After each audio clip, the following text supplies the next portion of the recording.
Thanks very much for joining us. It's a Monday night, 9 o'clock. It's time for Use It or Lose It. We've got a full panel tonight and a very interesting topic. Excuse the unshaven look here. I've had a weekend away. I haven't virtually got off the couch all weekend, a little bit like our very own couch critic.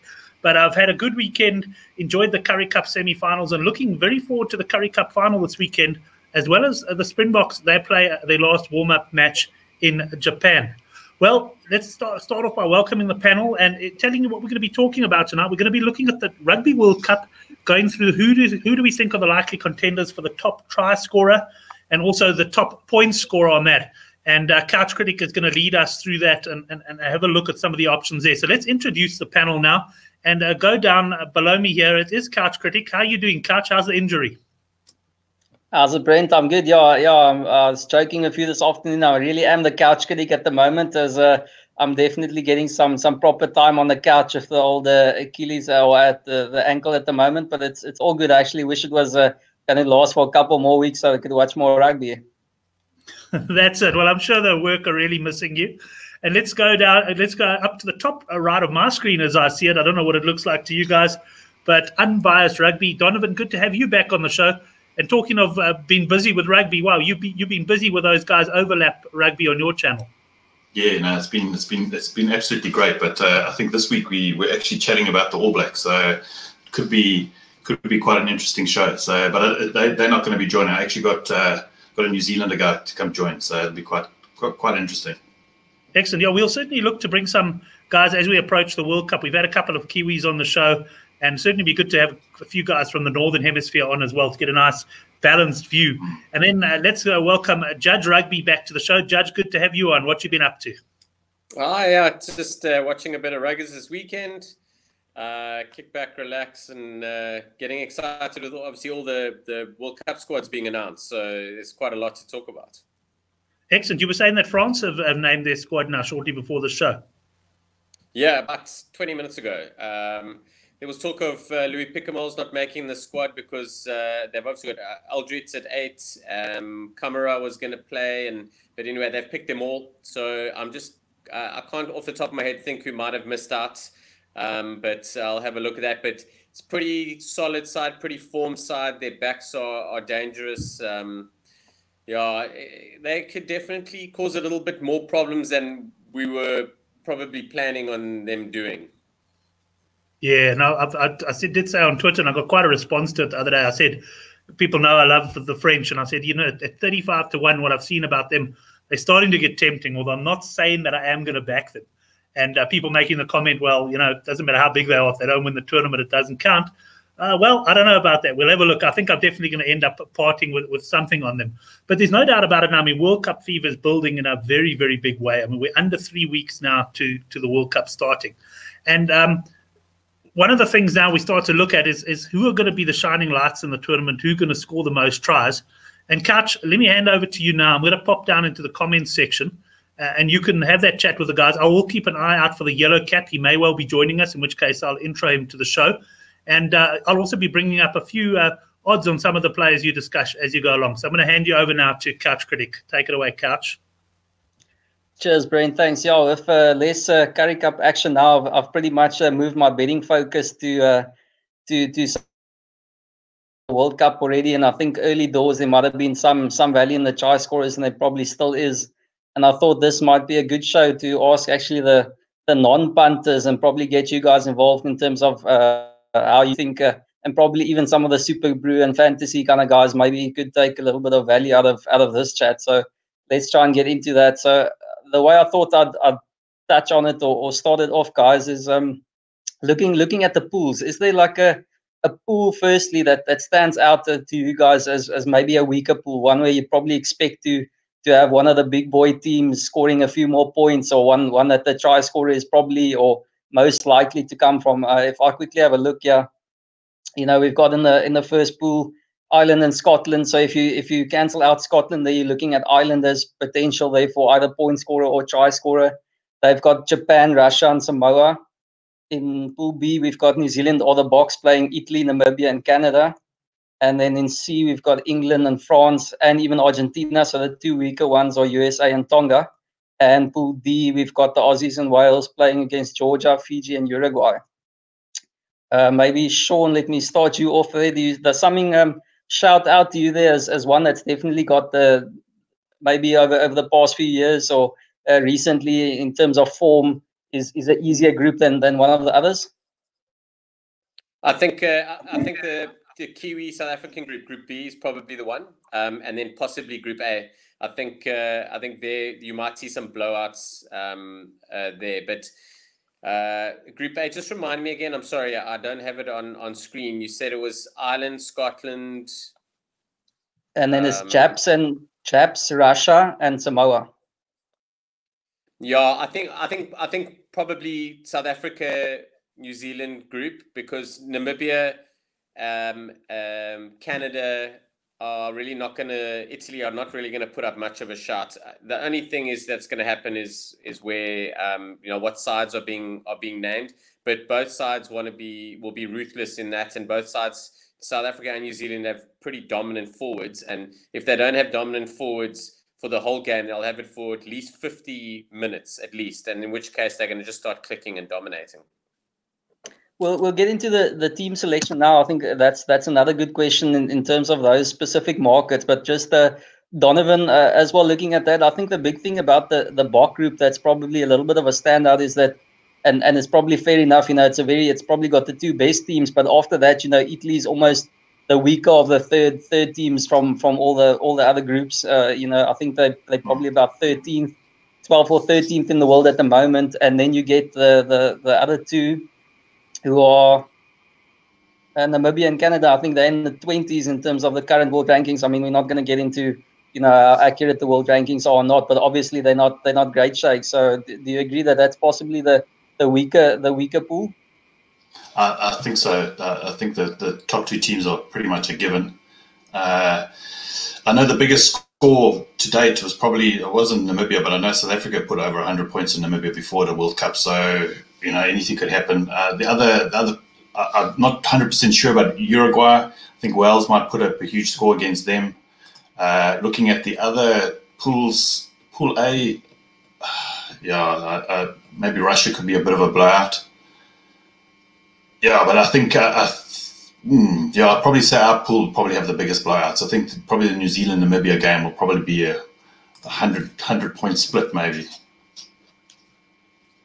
But I mean, even that, if you guys have a look at that, I mean, we say Namibia, but I'm sure, even Canada could ship a good 80 points against New Zealand. So it's actually like probably two really, really big games, and even Italy, on a good day of the All Blacks, they're going to play a full strength team against Italy. They can't, that's the only other game apart from the Springboks that they can't take lightly. So that's probably 3 games that they're going to go over 50. So I think that is probably something to consider there. No, I agree 100%. I agree with that. We'll put up our best team against New Zealand and Italy, and that's probably about it.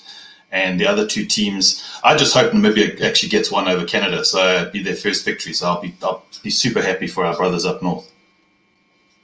Yeah, agreed. I think the other thing is perhaps people expected in Group A, if you saw it, a couple of years ago, it's Japan, Russia, and Samoa. But I think it's just because of we're expecting Japan to put up a little bit more of a fight. So that's probably not going to be as much of a rollover for Ireland there. And then Samoa on a good day as well. Samoa can make you work hard a little bit. So it's only really out of that pool going to be Russia that you expect to really knock up some good points there.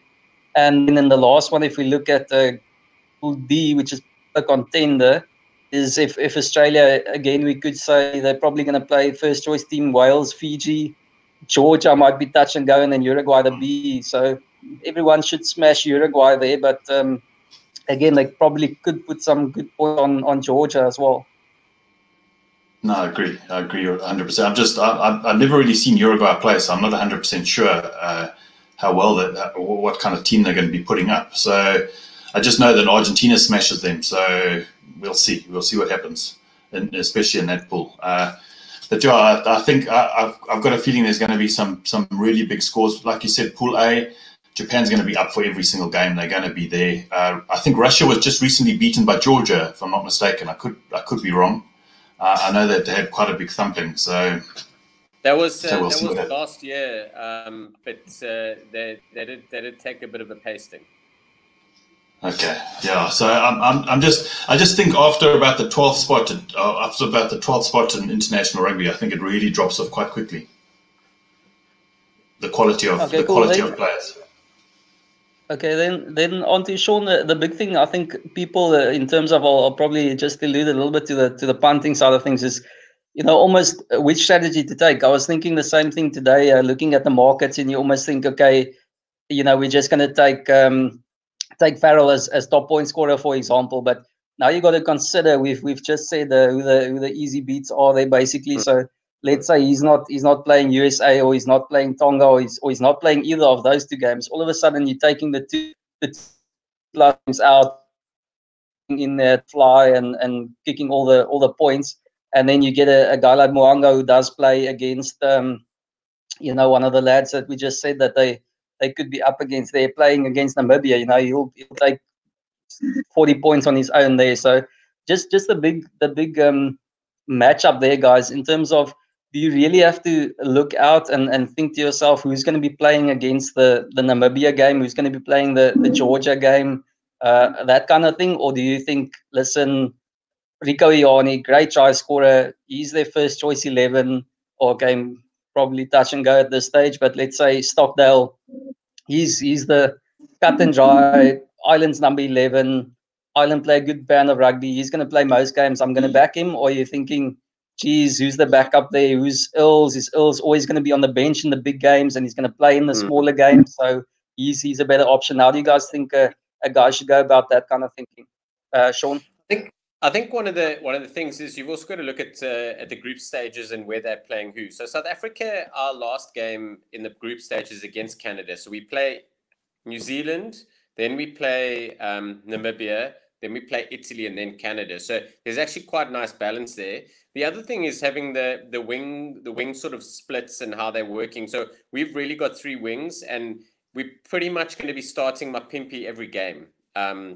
I think, unless we make a change and move someone around into 11 or something. So there's an option. Maybe we'll start Gelant on the wing. I don't know. So that's quite an interesting thing to think about. I'm not wired in terms of the betting side like you guys are. So I'm just trying to add a little bit of value here and have a look at what's cracking.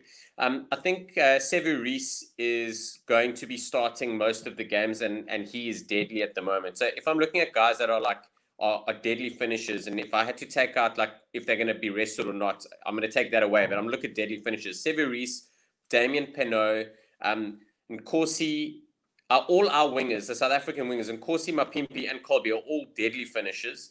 Kokanasiga for England is a really good finisher, and they will use him a lot because they're going to truck him up in the midfield. So they're not just going to. Mapimpi and our wingers are often stay out wide. But Kokanasiga, because he's so big and he carries so hard, and they've got Monitu Lagi outside, is they will run him almost coming inside the fly half, or on a big hard line off a scrum or a line out. So, there's always options and opportunity there. But I think Reece is going to be a big shot, and I think the top try scorers will most likely come out of South Africa and New Zealand, out of the group stages, definitely. Okay, cool. Just there, Donovan, yourself as well, and I think the big thing is almost looking at the squad, as just alluded to there, is that we kind of know that the Bok wings are pretty much going to be involved in all the games because we've got 3, so we don't really have a fourth choice. And I think Gelant will be used as Willie, because he's not going to want to play Willie in every game. So there's going to be two games there for Gelant probably to start at 15. I think the only option could be maybe a JC Kriel moving to wing, but I think he'll probably just rotate the 3 and basically give all of them one game off. And then again, you got to maybe consider that Kolbe, he could be the guy who sits on the bench if he's not playing because he can cover, whilst a Nkosi probably won't make the bench if he's not starting the same for Mapimpi. So that's maybe something to consider there.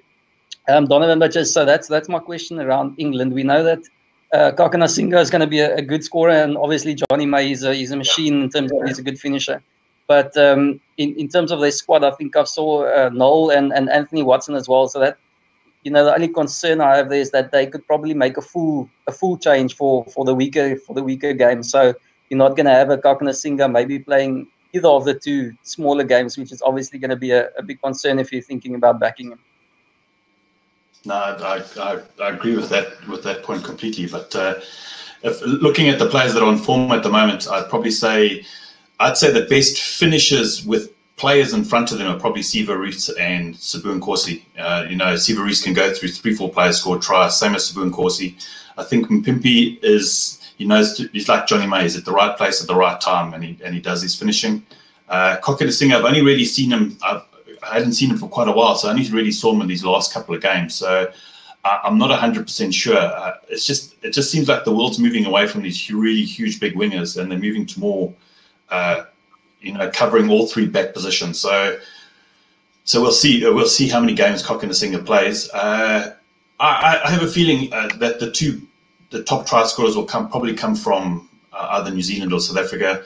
I have a feeling it'll be Nkosi. I just think he just makes magic from nothing, because he can make magic by being in the right place at the right time, and he can actually make it himself. So I think he's got the physicality and he's the full package. Looking at the other ones, I was really impressed with Jacob Stockdale, probably in 2018. I only really saw his form again this past weekend, but I'm not 100% sure. Looking at some other players that I was looking at, Rieko Ioane's, I don't know, he's really off the boil. But I can't go past maybe Johnny May might be it. Wales, I don't think they have the same kind of finishes out wide. I think Liam Williams is probably one of their better solutions to score tries. Yeah, I think it's going to come from either South Africa, and I think it's going to be Nkosi. I think he's going to be the top try scorer. I don't think he'll make 8. Can equal Jonah Loane and Brian Habana's record, but I think he'll be way up there. I think the interesting thing, guys, I see Johan Loubser brought it on as well, is that there are also things that we're not even thinking about as a guy coming back from injury maybe, and thus getting a start against one of the weaker teams where we think you should be in cotton wool, but instead the coach giving him a bit more game time. And I think the interesting thing as well with a winger is often they're not seen as crucial. They don't get the cotton wool kind of treatment as often, I feel, as maybe a scrum off or fly off, who they feel is pretty much key. So they just give the winger, get him form and let him have a run and just rotate on the other side rather than just playing him 2 games. So I think that's going to be interesting. Just before I go on to any other positions, the only thing I wanted to ask you guys is two maybe toughish questions. I know we've locked heads on this a little bit. Starting wings for the Boks, after what we've seen, do we think there's going to be a shift? Is Mapimpi definitely getting the 11, and who's getting the right? Because obviously, I think that's actually pretty much a crucial thing, and why we see quite a lot of difference between the bookmakers is not everyone is sure who's going to be the main starting winger there. So Donovan, I don't know, who do you think is going to be the first choice for the Boks? I have a feeling Mapimpi is going to be playing. He is our first choice 11. I think you can change from 14 to 11 in a pinch if you have to, but he is going to be starting. If I look at who's going to be starting next term, Jesus, actually it's a 50-50 call, and either one of them gives you something. So I think it's probably going to be decided on who the opposition is. I think going up against New Zealand, I think Kolbe's actually played really well against New Zealand, so I think he might start with Pimpi on the left, with Sabu maybe coming off the bench as impact, but probably not for that game. I think the starting one for New Zealand will probably be Pimpi and Cheslin. Sean? Yeah, I just want to quickly add a bit of something to the England chat. Before the last few weeks, I think Kakanasinga was very much on the fringe, and I think now he's starting to gain momentum in his play, and with Eddie Jones trusting him. So I think we will see him almost in every game. He'll start and maybe bench or something like that. So I think that could be very interesting, because I think we'll see him a little bit more than what we probably thought we would. But having said that, I don't know if he's the best guy to have on the bench. But Manu Tuilagi currently is in sublime form, and he will play 12 or 13. And personally, I think he's playing better at 13 at the moment. But they're starting to have the Ford Farrell 10-12 axis with Tulagi at 13, or they'll have Farrell at 12 and then have Farrell at 10 and then Francis at 12 and then Tulagi at 13, or they could have Tulagi at 12. So that's going to be quite an interesting one that I'm looking forward to see. And Anthony Watson, I know we spoke a little bit off air, but I think Anthony Watson, if he can regain that form that he had before he got injured, he's insane. So that's that. In terms of the books and what's happening, I think my Pimpy's going to start at 11 against New Zealand, and I think he'll probably have another go against Namibia, and then they might I think maybe he'll have a break against Namibia, and they might change it up a little bit and play either Sabu on left or Kolbe on left for the Namibia game. So, or they might alternatively rest like two of the wingers and then move a couple of other guys around. I don't know. So it's quite a tough one, and I've really thought about it long and hard, and I don't have an answer. And like, if they hadn't have spent so much time and effort making Nkosi play right wing and moving him away from left, maybe then I would have been more swinging towards the way that he would go back and play on the left-hand side if need be. But we've only got 111, and the guys are just going to play there. Lukhanyo can play wing if need be. So, we've got guys that can cover. In terms of the big games, I think Pimpy's going to play 11 for the big games. And he's our first choice 11. Then we've got to decide what we're doing with Nkosi and Kolbe, because neither of them deserve to be benched. Neither of them deserve to be dropped. And they both deserve to start. So that's going to be a very interesting conversation. And I won't lie, I think Russell is definitely the right guy to have there when he needs to have those conversations. Like, I do think that he has a better way with the players, and I think he's very open and frank with them, and I think they all understand. And I think after the last few years of smoke and mirrors, and it wasn't necessarily these players, but all the time we like hearing stuff, and we're like, yeah, I don't quite believe that. Where now, when the management talk, you actually pay attention and you don't think that it's a whole bunch of BS. So it's going to be interesting. They both know they're in form, and the nice thing is the squad currently has such a rad feel about it. So I think everyone's supporting everyone. I don't think there's any animosity, and it's a horses for courses thing. And I have no idea what horse suits what course, but they should all play.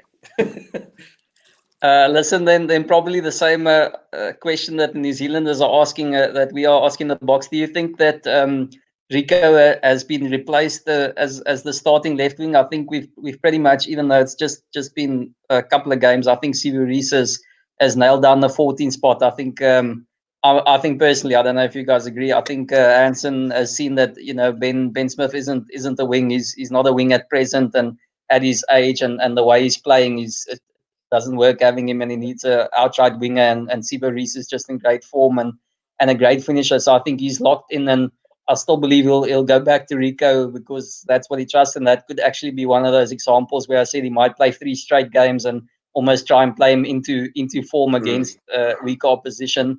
But obviously, George Bridge is a consummate professional, and he's a good finisher, and he's very tidy. So do you guys think they'll start with those two, or does Bridge have a shot in there? I think Sean, you can just keep going.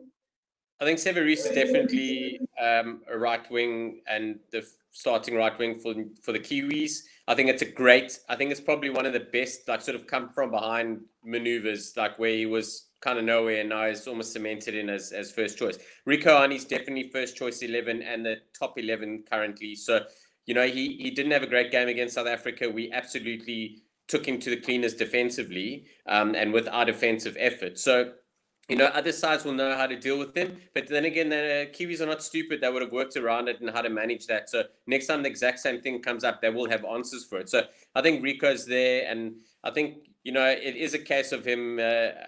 He'll play against the Boks, I feel. And I think he will play against in the second, maybe third game, and he'll score a good number of tries. And then all of a sudden, everyone's going to have forgotten about what happened. So yeah, and then just to touch on what Lonely Boy said, like Lukhanyo won't play on the wing Yes and no. He has played wing. He's played wing for the Sharks and for the Bucks. I think he played very briefly. So it's an option. I'm not saying that what needs to happen. I think it's an option. And I think the days of Creel on the wing are also a little bit far gone. So it's an interesting one. Yeah, I'm still of the opinion. I'm with him there. I think Krill is the emergency option, just for, you know, his physicality as well, and he's almost like, his mentality is almost like more of a winger. You know, he likes to be told, yeah, take the ball and have a run. Often I think he's probably even better as a winger. But be that as it may, Donovan, your thoughts on the Kiwi wing situation? I think Siva Reece is going to be starting. I think he's for whatever reason he's really come from nowhere, and he's really cemented himself in that position. I really haven't liked Rieko Ioane's form for the last couple of games, but everyone's entitled to have a bad spell. But I think they've got a great replacement in George Bridge. I think he's exceptional. I've really liked him at Super Rugby. I haven't really seen much of him at international, but I don't think Ben Smith is a winger anymore. I've never thought why he should have been. I think with that 10-15 split with Mo'unga and Barrett, I think that's why he was probably on wing. But yeah, I agree 100%. I think Rieko Ioane will probably be starting against South Africa. If he doesn't perform in that game, or if he doesn't perform in the next game, then, you know, I think he might be really on the outskirts when it comes to the knockouts. And they've got a great replacement in George Bridge. So, but yeah, I still see Siva Reece playing as much rugby as they can put him on the field. I think they're going to play him all the time, and probably move Ben Smith at the start of the game through to 15. That's how I see it, with probably Barrett starting I know I'm changing the subject completely, but Barrett starting at 10. And then I think why they played the 10-15 split is from about the 60th minute. Then Mo'unga will come on. The game will be completely open and more suited to his style of rugby, with Barrett playing at fullback, which is, I think, at the death of a game, I think he's deadly at the back. So, but yeah, I agree 100% Rieko Ioane to start. I think he's got the pedigree. But I've really got to see his form against South Africa. If he doesn't perform against South Africa again, then yeah, I think the writing may be on the wall for him. I think Lonely Boy actually had a good comment there. I was thinking that as he said it, the big thing is, and I mean even the box and quite a lot of people have kind of preferred to play that way, is where you almost play a second fullback on the wing to give you that high ball cover. But I just you know, when your wing is his skills are good enough, you know, under the high ball, then you're pretty much covered. And when you're playing a fullback who's got a serious boot on him, you know, especially when they're playing Bowden Barrett or even Ben Smith, they've both got boots, so you've got a 10 and 15 with a boot. So I don't think it's as crucial, and maybe that's why George Bridges also preferred there to an Ennor, is that, you know, he gives that cover as a guy who has played a little bit of fullback and is pretty decent under the high ball and does have that left boot of his. So that's probably why he's in there. So they've got steady options. Then, guys, the only other question I want to have on the try scorer front is, we've now discussed this. I think if I'd had to make a little summary, I'd say for the punting, guys, the best value bet out of this, if I listen to you guys and what I've seen on the prices, is definitely Mapimpi. I think you guys are pretty sure he's going to get decent amount of game time, so he'll probably play at least one of the easier games there. So he should be in the running, and, you know, getting him at 3 times the price almost of a Rieko Ioane and double the price of most of the other guys, I think he's a decent runner. So that'll probably be my advice at this stage if I had to pick one guy. Maybe just quickly onto the Aussies. The other guy I saw at a very big price is Korobeti. And, you know, given, let me just quickly make sure games, you know, given a Georgia, Fiji, Uruguay, if he plays 2 of, and I'm pretty sure he's nailed down his spot as the starter. I think he was traded as 50-1 at some place. I think that might not be the worst bet around. Donovan, your thoughts on anyone standing out at the Aussies? Yeah, I think it'd probably only be Korobeti. I think he's the only one that's got a bit of go forward. But yeah, I don't see. I wouldn't put money on the top try scorer coming from Australia. I really don't see it happening. It's Hodge on the other wing. Yeah, I doubt that will ever happen. And Coravetti on the other side. But they've got so many playmakers inside of them that they tend to take the ball into contact and stuff like that. So I really don't see Australia getting the top try scorer for the tournament at all. Sean, I'll go on to you then. Then maybe the other thing that you guys probably won't know about, but they also have odds for the best try scorer in a team. So maybe if then Coravetti could be a decent option as their top try scorer. Especially if they do think that Hodge. I'm not a big fan of Hodge on a wing as an outright wing.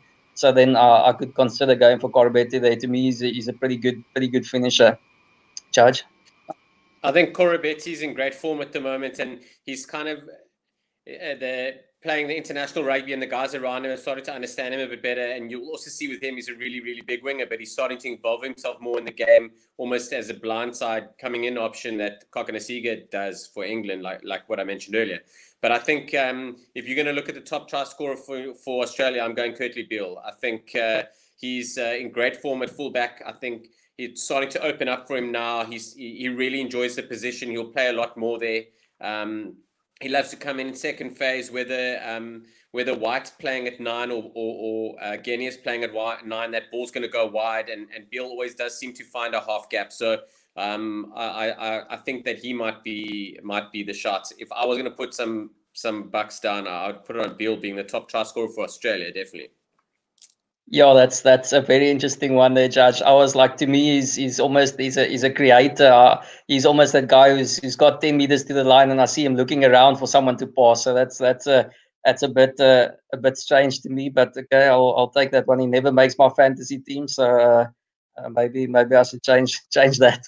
Listen, then, guys, the only other question I have for you guys in terms of the top try scorer is, do you guys think we've talked about the wingers now?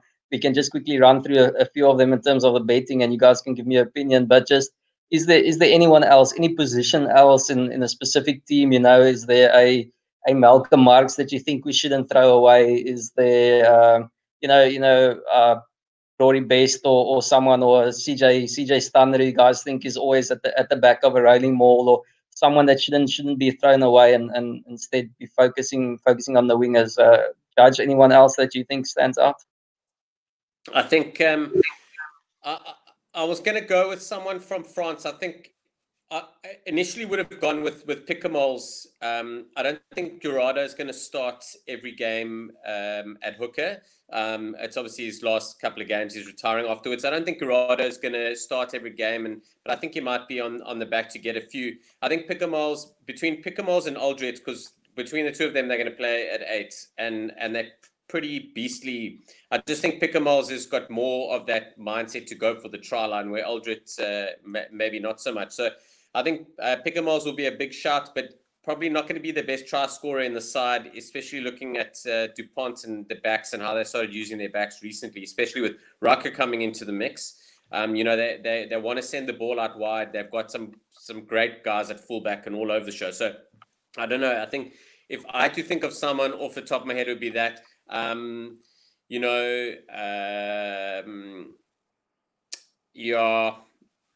Ken Owens perhaps for Wales, but they don't do too many driving mauls. But with the issues that they're having at 10, maybe they will try and settle it in and tighten it up a little bit. But I don't think so. I'm a bit lost in terms of that. Okay, Donovan, anyone you think that stands out? Oh, I had my money on Owen Franks, and then no, he's not going. So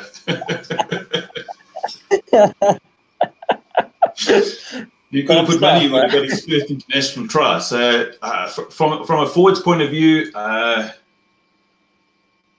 it's always a 2 that would probably have from a driving maul. That would probably be from like your Jamie George. From England, or Malcolm Marx or something like that. But I've really liked what's it, Tom Curry. I've really liked, he always seems to be in the right place at the right time. I think he's scored a try in almost every game that he's played so far. So maybe it could come from something like that. I like Billy Vunipola. I think he gives a real go forward ball, but I don't think it'll be him. Could also be like a Andre Pollard. He also plays very direct towards the line, especially when quite close. And and against some of the smaller sides, like not that he's going to be playing against Namibia and stuff, but maybe against Italy, he could actually get a couple of tries or a few tries that way. Looking at the other sides, yeah, I don't see any forwards getting the top try scoring in this World Cup. I think it's just going to be just too tight. But maybe a Curry. I think, yeah, I'm going to put my money out there. I'll put, not that I bet, but I might put some money on Curry. To me, the interesting thing is, almost against the smaller sides is you can expect the guys, they've almost got, they won't be kicking for goal. It's almost like against Namibia, you're going to be scoring. So you could quite easily, if Namibia are almost savvy enough to try and rather concede some penalties, you're going to be going to the line, and that's when I think you could get your loose forward or your hooker really getting in there. But perhaps I don't want to bore you guys too much of the betting, but it'll be a case of rather go for them in the game and say, listen, I think the hooker is going to score a hat trick, and you could get some really great odds there on a Skalk Brit scoring 3 tries, which probably won't be a bad call. But I just don't see them making it across 3 or 4 games to be able to come out on top as a try scorer. So no, this time around I'm going to be skipping the hookers in terms of the outright market. I think it's going to be some of those wingers. So that's where I think you should be looking. Then, guys, I'm just quickly going to look at some of these lads for you, and then you can maybe just tell me you will definitely shoot out of these. Reece is the favorite, by the way. Rico Ioane follows him quite closely, and then you got Johnny May, and then Stockdale, Kolbe, and Nkosi, Bridge, and then pretty much the rest. So I don't know, is that pretty much how you guys would have expected it to go there? Let me just quickly tell you guys again. So these are all less than 20-1. It's Reece, Rico Ioane, Johnny May, Stockdale, Kolbe, Nkosi, and Bridge. Anyone there, Judge, that you thought would have been in the top 6 or so? I do think Mapimpi's in with a shot, and I think Damien Penaud for France. Okay, cool. Donovan? I agree with Mapimpi. I always thought it's always been very, very underrated. I've watched him play loads. I think he should be up there with the other guys. Maybe Cock and Singer, maybe, but maybe not. I'd probably, I don't think there's anybody else that should make that list. Maybe a Mapimpi. Yeah, no, I must say, I think guys, out of what you said, Mapimpi seems to be the lurker there as good value in terms of who I'd pick if someone gave me money to pick or told me to pick or should be in my fantasy team. To me, it's Reece. I can't look past him. He's in incredible form, incredible finisher, great skills, and as we've said, he's pretty much nailed down that 14 spot. And I don't see Ben Smith coming into that role too often.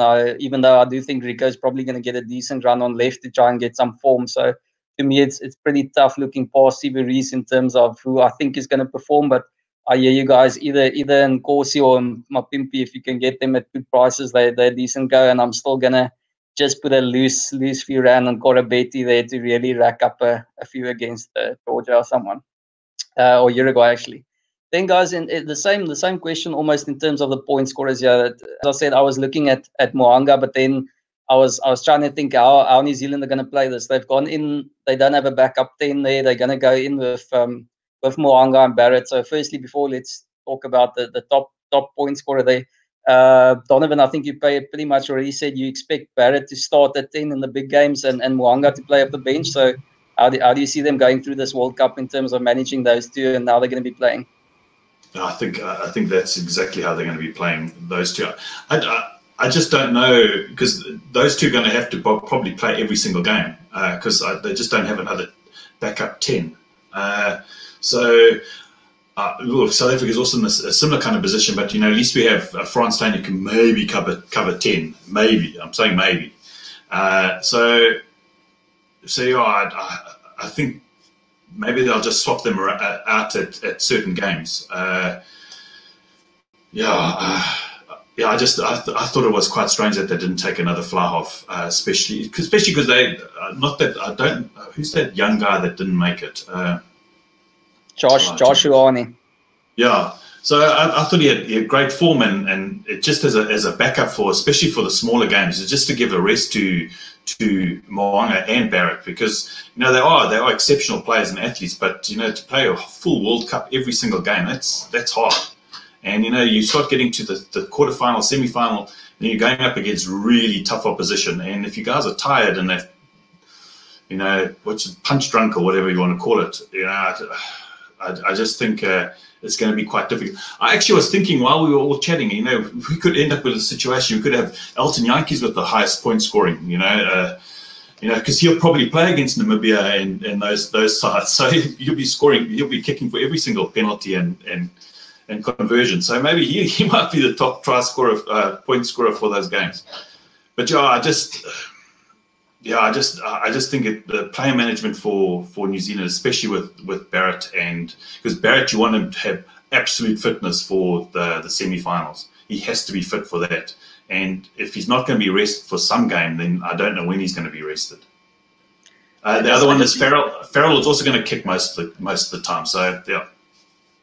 Sorry. Yeah, I think it's almost like it's almost the same argument in terms of you firstly got to. That's why I try and first decide what I think the strategy is going to be. I need to know who's going to be playing before I can consider my punt. So the same argument I'm trying to do with England is saying that, okay, now he's gone for Ford and Farrell as the combination. Obviously, Ford isn't going to kick when Farrell's on the park, but is Ford going to be playing most of the games? Because either he's going to be playing off the bench, or he's going to be starting, and Farrell at inside centre. So definitely for the smaller games, he could be starting with Farrell not playing at all. So he could be a runner, but again, it's just and Brent said it as well. It's quite interesting that with a try scorer, he could really rack up quite a lot against the smaller teams where fly off might not necessarily, because he won't. Let's say Elton Jantjies, he's not really a big try scorer, so he's not going to run in a hat trick against Namibia and put over 20 conversions and two drop goals. So it's not as easy for him to pull away. So to me, a backup isn't really an option, but. The difference for me between the Springboks and New Zealand is that Elton isn't a key player when he's not playing. Where Rico, starting. Where Mo'unga to me is still a key part of the team. So it's almost like Hansen doesn't want to chance either of the two. Obviously, Barrett is a little bit more important to him, especially if we say that he is going to be starting 10. But he still doesn't want to lose Mo'unga, because I think he almost sees him as that Mackenzie kind of player now that he doesn't have him, or Bowden as the Mackenzie with him playing. So he wants that X factor at least on the bench. So the big interesting thing there, as Donovan says, is that Mo'unga's probably going to be involved in every game, either on the bench or starting. And quite interesting was actually Hansen talking about guys like Crotty and Geordie Barrett being able to play fly off. So he was, he's reaching. Sean, just your thoughts there on the New Zealand setup and how they're going to be playing it and managing those two through the World Cup. Yeah, I agree in terms of Barrett starting at 10, and they'll start the accountants at fullback, and then what they'll do is they'll bring Mo'unga in and move Barrett back. And they'll chop and change. But a flight from New Zealand to Japan's not too hectic. So if they need to do a late call up for someone, it's a little bit easier for Australia and New Zealand and the guys around that side. With us, just on the fly discussion, France, Steyn and Faf de Klerk have both played fly half for their clubs in the most recent season. So we're not that far away in terms of unlikely we'll lose both our 10s. Touch wood, but so we're not in too much, up the creek without a paddle. I think the big thing is, if I'm going to look at something, Farrell's going to play and he will kick. So Farrell's there and thereabouts, but because Ford, and they did the Ford-Farrell axis again recently, it'll be quite interesting. I think Finn Russell's in great form at the moment. That's also a good shot at the time. But Johnny Sexton and Dan Biggar are going to play a majority of the games for their sides. and especially with Wales and their injury issues. So Dan Biggar, expect him to be playing and kicking a fair amount. I know Lee Halfpenny kicks as well, but Dan Biggar's not terrible off the tee, and I think he's going to put in a couple of big hauls.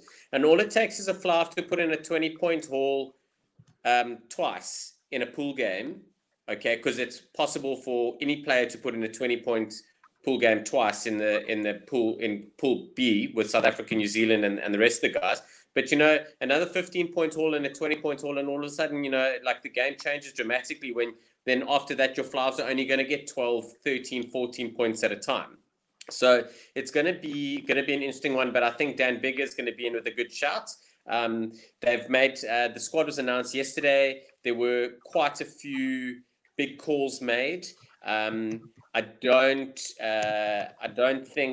I think the French side probably a little bit stronger, even though the guys have come out and said that's the strongest Welsh side ever named. There was just a couple of controversial calls. But Joe, wait and see. I think Dan Biggar, Sexton, I think it's one of the Northern Hemisphere sides. Always, they love their kicking. They understand the value of the 3 points. You know, we do too a little bit now. We're starting to grasp that a little bit. Yeah, could be quite interesting. Yeah, I think the only interesting thing for me there, I was also immediately after the injury, I thought, okay, Biggar is pretty much a shoe in here, and I just went to those warm-up games and I just tried to make sure who Kickspinny and Halfpenny on the field. I know Halfpenny used to be in that kind of mold where he just didn't miss a thing, but I think they've gone away when he was injured, and obviously Biggar then had that same stint where he didn't miss something. So I think he did most of the kicking when he started there. So I think he's a decent shot. But again, I just think that he's now such a crucial part of the team that he's probably going to be sitting out at least one of those games just to make sure that he plays the big game. So that's the only worry that I have there, is that, you know, there won't be any chances taken of him. They need him to start there. I think Russel is actually quite an interesting little one there, because Scotland being the position where they don't, you know, an easy game for some of us isn't quite as easy for them. You know, they can't really take anyone lightly. They don't want to be the guys who lost. Let me just quickly make sure who they're playing against again. They don't want to be the guys who lost to Samoa. You know, so Samoa, they're going to be playing, you know, Finn Russell without a doubt. They're going to be playing Finn Russell in the big game, and then it's only a question of whether he sits out the Russia game and he's going to play Japan. So that's actually quite a. Even though then again, Laidlaw does the kicking though, doesn't he? He does, but Laidlaw might not start every game. And Finn Russell's in sublime form. Like, he's really in great form. He played, started at 10 this weekend against Georgia.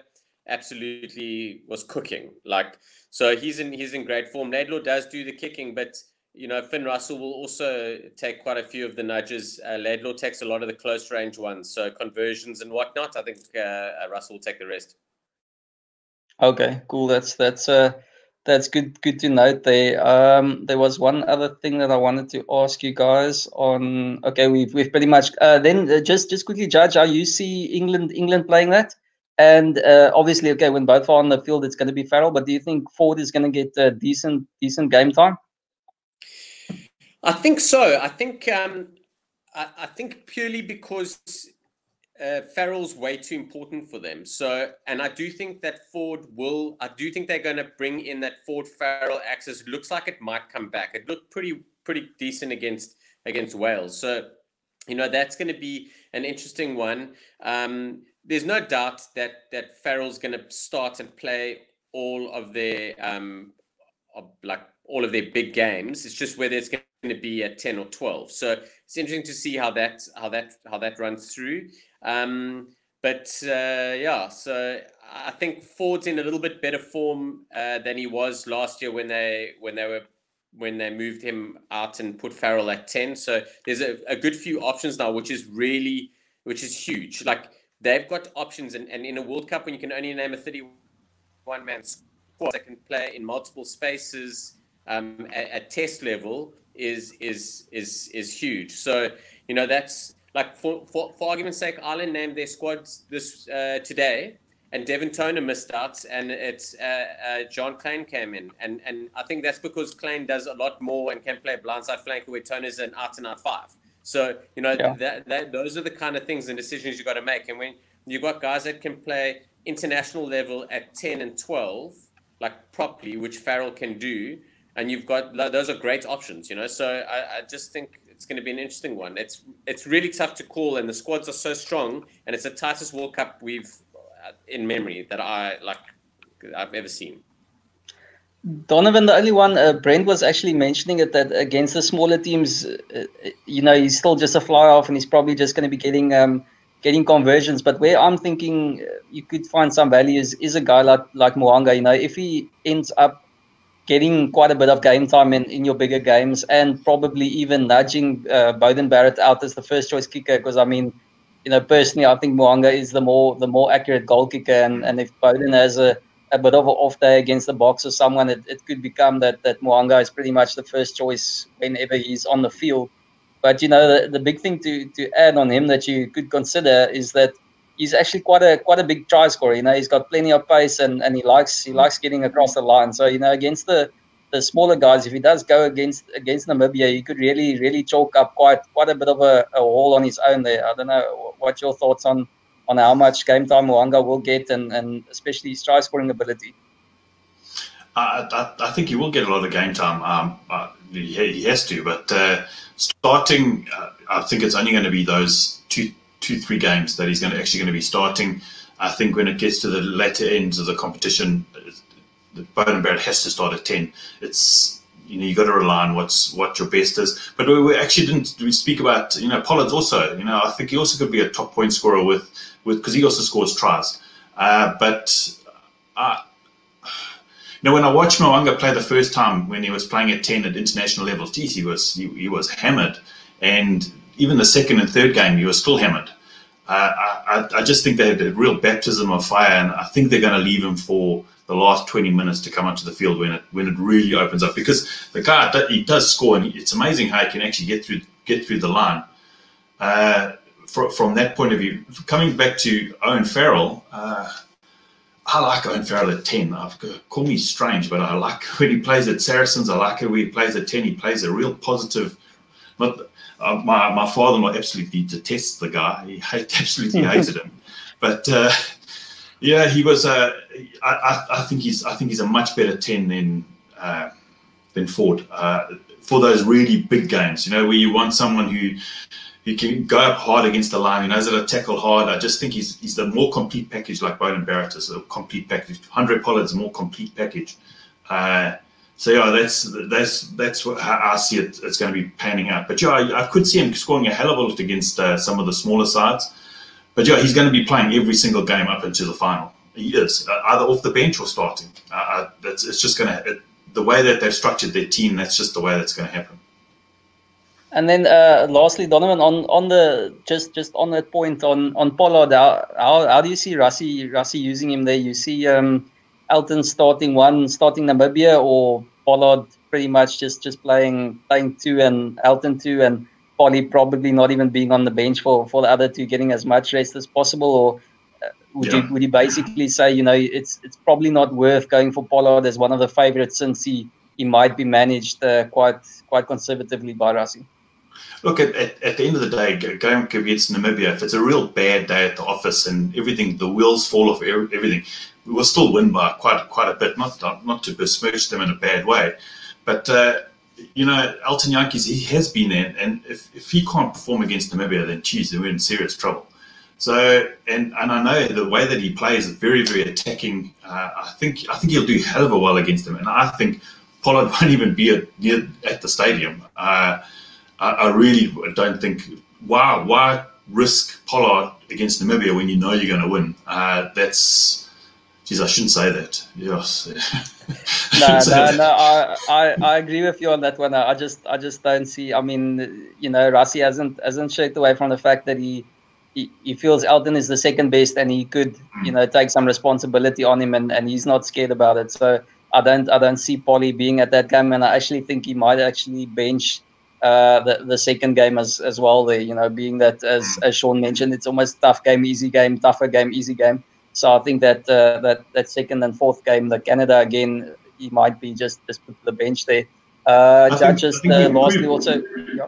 Sorry, I think we've proved that our second, I don't really think it's a B-side, but it's, you know, the next player in line. We've proved that it may be ugly and it may be a lot of things, but, you know, they can eke out a win. Yeah, it's as Lonely Boy says there as well. I think that was also, you know, one of the big things for Russie about why he gave this B team quite a lot of game time is he wants to be there at the World Cup, knowing that he can rest your Dwayne Vermeulens and your Andre Pollards and those kind of guys and be happy with who he's gonna put out on the park. So, you know, it doesn't help doing all of that pre-tournament and then going into this thing and playing all your top guns all the time. Sean, the last thing on that you want to add? So two things. Owen Farrell is one of the best fly halves in the world. Like there's no doubt about it. And I said a long time ago that when he retires, he will probably have been a better fly half for England and at club level than Johnny Wilkinson. And the only thing that's really going to decide that is if he also wins a World Cup, because that's the only thing people are ever going to talk about. But Owen Farrell is an incredible player, and he plays 10 and 12 seamlessly, and he's a serious leader in their squad. So he is definitely one of the best fly halves out there. In terms of our 10s, I think the gap between Pollard and Yankees is not so big. I think Pollard, in terms of, as you say, is a more complete fly. I think he constructs the game better in the beginning. But Yankees showed that very well early on this year, that he can actually manage the game as well quite clearly. I think Yankees is a better attacking 10 by country mile. He's got a better pass and he enjoys the go-forward ball a hell of a lot better than Pollard. Pollard likes to play flatter and crash the ball up a little bit more. So we've got two 10s that offer two totally different things in a game, which is massive for us, and I think that's so key. So it'll falter and work around that. I think Yankees is in great form. People hate him and always will, just like Damien Delendi. You know, they two of them could go and win us the World Cup, and people will say it was bollocks. You know, so it's an interesting one. I just think that Yankees is in better form, and I do think that we can't not give him game time, and he will be obviously on the bench for the big games, and I think we might have to dovetail a little bit, and we might have to look at resting both of them for that final game against Canada, because we do have Francis saying that can play 10. Like, it's really not we could potentially rest both of them. I don't think we'll go that far, but maybe rest Pollard in the one game against Namibia, and then you rest Yankees in the last game against Canada. I don't know, or maybe the other way around. So, you know, there are options there, and that's why Francis Steyn is in the squad. He's there to cover those bases and those options.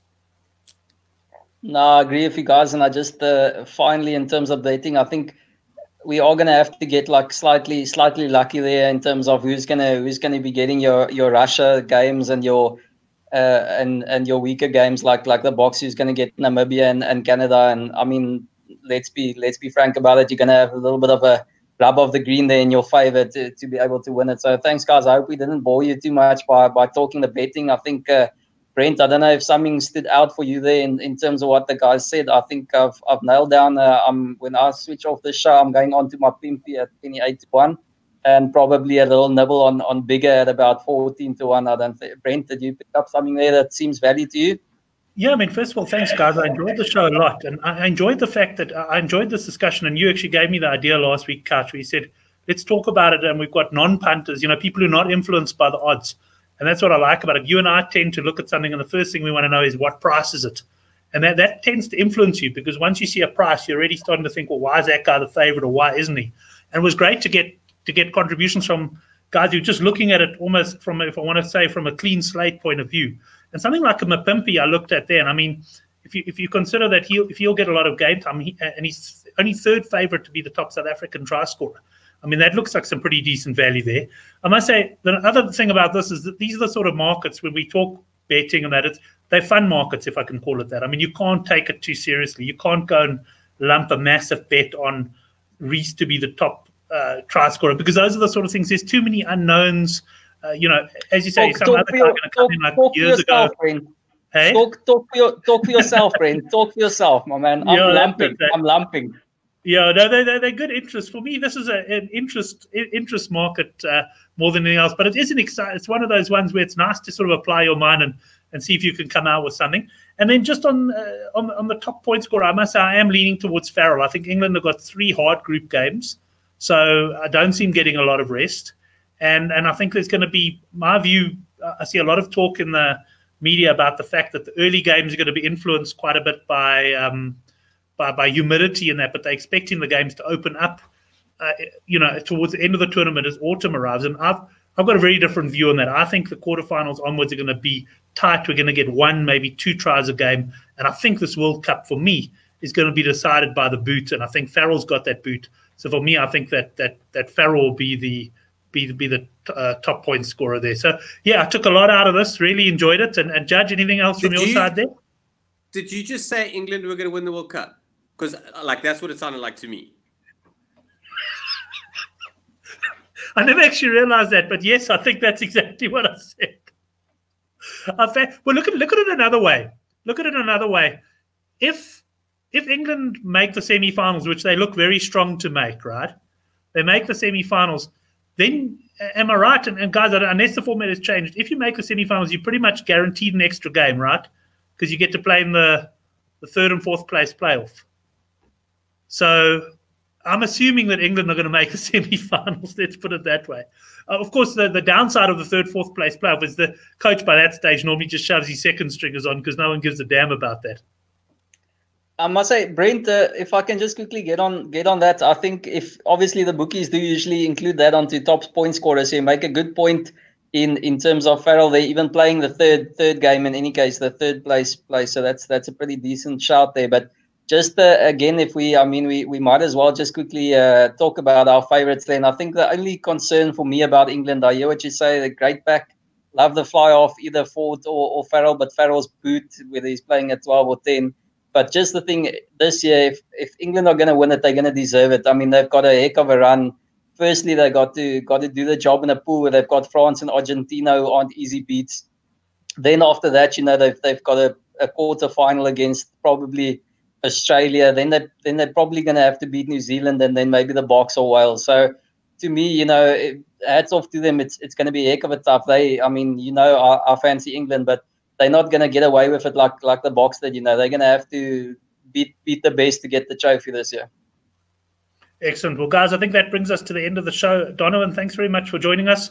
Just remind us, what time is your shows on this week? It's actually 10 o'clock in the morning on Wednesday. Couch will be watching. No, it's just because to accommodate New Zealand time, and it's 8 o'clock there. So normally the show's on 8 o'clock in the evening, but this Wednesday it'll be at 10 in the morning. Okay, 10 in the morning. And Judge, what are you up to this week? Well, now that I found that out, I'm going to sneakily just bring my tablet in for Wednesday at the office and have a little squiz. I'll definitely have a little look-see there. And other than that, just getting ready. South Africa, Japan on Friday. I really am looking forward to it. It was a great welcome for our boys. I know that we've got a massive fan base in Japan, which is something I never really considered, but it's going to be great for us. We're going to have almost home ground advantage there. I think we will get a little bit more support from the locals than most other sides. And are the All Blacks, All Blacks perhaps sure? I think if we playing the Kiwis, which obviously are in the first game and the last game, obviously I think the locals will be on our side. I know they do quite like us. We're big favorites. Well, not big favorites there. They're just big fans. So, but that's my story, and I'm sticking to it. And then the other thing that I want to do, also chat, and it's something we touched on the other day, is just thinking about if England going to go on and win it and deserve it, it's like, how would you rather your World Cup be broken up with 2 hard games and then and a couple of softies, and then you've got the hard ones to finish, or you need to be fighting for your life from the get-go? It's quite an interesting dynamic to deal with. But yeah, some food for thought. But thanks very much. It was a great chat. Excellent. Good to have you on, Sean. And yeah, some topics that can certainly throw themselves up for next week. Thanks to Lonely Boy, who was very active in the comments, and he's definitely be catching Unbiased show. That's at 10 o'clock in the morning. Couch, thanks for hosting the show. And I hope to see you up and about on your feet soon, man. Yeah, Brent, I hope so too, man. Liar. You're actually hoping this continues right throughout the World Cup. Guys, thanks very much for joining us. Thanks to everyone who contributed to the live chat. It always makes the show as well. And if you are new to the channel, please go down below, hit the subscribe button, and hit the bell, and you'll be notified of all of our videos. We do, of course, have our rugby betting show. That's Thursday night at 9 o'clock. Rugby Chat That Matters. Also going to be doing some Rugby Cup, World Cup sports trivia preps this week. Busy working on a few plans for that. And I promise to shave before the next show. Thanks, everyone.